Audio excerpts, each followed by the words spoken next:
എന്തായാലും ഞാനിനി എവിടെ ഇരിക്കുക? ആദർശത്തിന്റെ മുകളിൽ തന്നെ അങ്ങ് ഇരിക്കാം.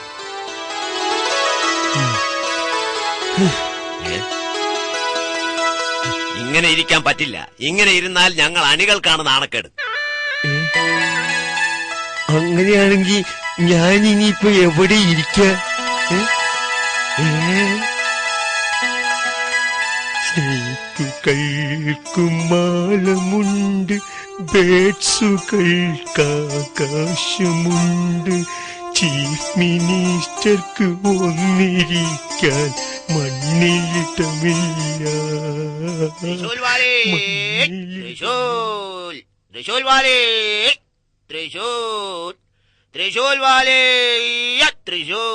ഹായ്, ഇതാര് തുകടിച്ചിരുന്നു?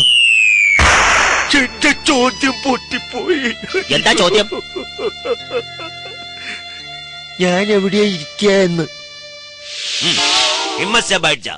ധൈര്യമായിട്ടിരുന്നോ? ആദ്യത്തെ ഒരു വേദനയുള്ളൂ, പിന്നെ അത് ശീലമായിക്കോളൂ. ശരിയാ, ശിഥിലമായിക്കൊണ്ടിരിക്കുക. ഒരുമയുണ്ടെങ്കിൽ ഒലക്കപ്പുറത്തും ഇരിക്കാം. അതൊരു ഒടുക്കത്തെ ചൊല്ലാണല്ലോ. ഓം തൊഗാടിയായ നമ്മ, ഓം സോനിയാജിയായ നമ്മ, ഓം തൊഗാടി. വന്നു ഭഗവാന്റെ തൃശൂലത്തിൽ കയറിയിരിക്കുന്നു. ആഹാ, ഇതിനെതിരെ വിശ്വാസികളായ ഞങ്ങൾ തന്നെ തുരങ്കം വയ്ക്കും. കാണിച്ചുതരാം. ഈ കാരണത്തിൽ ഞാൻ എന്ത് ചെയ്താലും കുറ്റമുള്ള. ഓം സോനിയാജിയായ നമ്മ, ഓം തൊഗാടിയായ നമ്മ, ഓം സോനിയാജിയായ